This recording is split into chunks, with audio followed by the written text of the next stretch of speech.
है दोस्तों, तो पहला हमारा सवाल है unit 3 B triple E BT 104 का। What are the law of electromagnetism या explain laws of electromagnetic induction. तो ये बेसिकली शॉर्ट नोट्स में पूछ देता है, जो कि बहुत ही इंपॉर्टेंट सवाल है और ये बहुत सिंपल है, आप लोगों को पता भी होगा। तो मैं सिंपली नोट्स को पढ़ते चला जाता हूँ। ठीक है, there are two laws given by the Faraday's known as Faraday's law of electromagnetic induction या फैराडेज इलेक्ट्रोमैग्नेटिज्म। तो फैराडे जो वैज्ञानिक थे, उन्होंने दो लॉ दिए थे इलेक्ट्रोमैग्नेटिक इंडक्शन के। तो पहला लॉ क्या बोलता है, यहाँ पे देखिए explain law of electromagnetic induction है ना, तो दो लॉ उन्होंने दिए, ये पहली बात आप ध्यान में रखिएगा।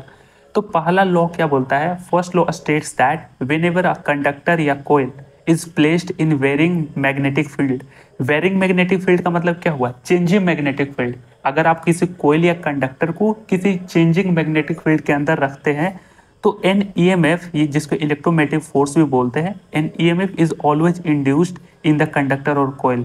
तो ये एक सिंपल है कि जब भी आप किसी कंडक्टर को या किसी वायर को, कोयल को एक चेंजिंग मैग्नेटिक फील्ड में रखते हैं तो वहाँ पर आपका एक EMF, जिसको इलेक्ट्रोमोटिव फोर्स बोलते हैं, वो इंड्यूस हो जाता है।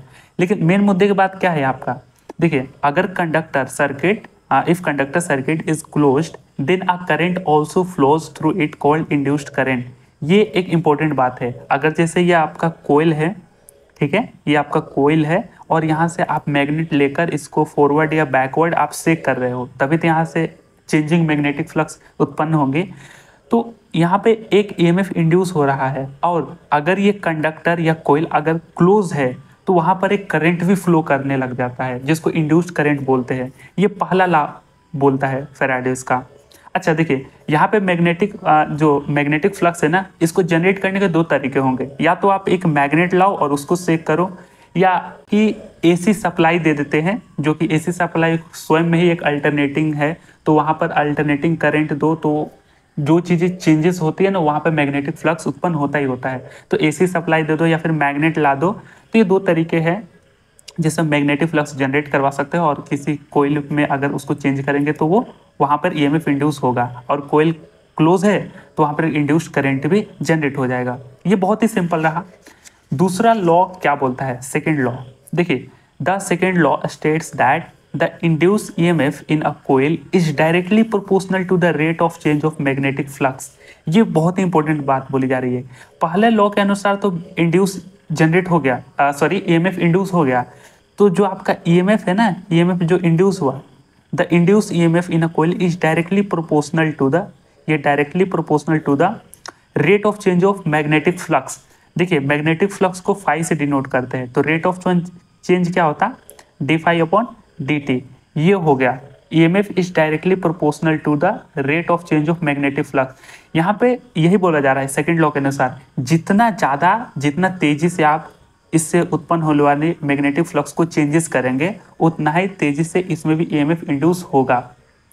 ठीक है, जितना रेट से आपका मैग्नेटिक फ्लक्स चेंजेस होगा, उतना ही रेट से यहाँ पे EMF भी इंड्यूस होगा। तो induce EMF is directly proportional to the change of magnetic flux. यहाँ पे मैग्नेटिक फ्लक्स ऑफ कोयल भी लिख सकते हो, चेंज ऑफ मैग्नेटिक फ्लक्स, या इन कोयल लिख देना, change of magnetic flux in coil. ठीक है, यहाँ पे लास्ट छोटा सा पॉइंट रहा, जैसे यहाँ पे EMF हुआ dφ/dt कर दिया मैंने, जैसे पहले के अनुसार बताया। ये n क्या है, तो जो कोयल होगा उसका नंबर ऑफ टर्न्स होगा। ये इस तरीके से आप टर्न्स काउंट कर ले, चाहे उसे सवालों में तो दे देता है, खैर ये समझना कि नंबर ऑफ टर्न्स है। ठीक है, तो इंड्यूस EMF E हो गया, n क्या है, number of turns in the coil हो गया, और dφ क्या है, dφ/dt magnetic flux changes in a coil. ठीक है, इन अ कोयल, तो यहाँ पे आप इन वर्ड जोड़ देना, इन अ कोयल। ठीक है, ये लास्ट चीज आप ध्यान में रखना कि जो यहाँ पे आपने नेगेटिव साइन दिया है ना, negative sign shows Lenz law. यहाँ पे एक लेंज लॉ भी आता है, ठीक है, जो वो फोर्स एक्सपीरियंस भी करता है लेंज लॉ के मुताबिक। खैर लेंज लॉ का भी साइड में रखते हैं, which indicates the direction of induce EMF। तो ये जो नेगेटिव साइन है ना, ये लेंज लॉ को तो डिक्टेट करता ही है, उसको इंडिकेट करता है कि डायरेक्शन को, किस डायरेक्शन में आपका EMF जनरेट हुआ है। ये बात हमेशा ध्यान रखिएगा कि नेगेटिव साइन क्रिएट कैसे हुआ, कि जो आपका इंड्यूस EMF हुआ ना, ये EMF जो आपका इंड्यूस हुआ ना इस कोयल में, तो ये ना जो ईएमएफ इंड्यूस हुआ ना, वो स्वयं जो मैग्नेटिक फ्लक्स है, मैग्नेटिक फ्लक्स जो आपका मैग्नेट की वजह से मैग्नेटिक फ्लक्स इसके अंदर जा रहा है और ईएमएफ इंड्यूस हो रहा है, तो ये इसको विरोध करने लगता है, मैग्नेटिक फ्लक्स को ईएमएफ अपोज करने लगता है, इसलिए वहाँ पे नेगेटिव साइन भी लगा है और ये डायरेक्शन को भी बताता है।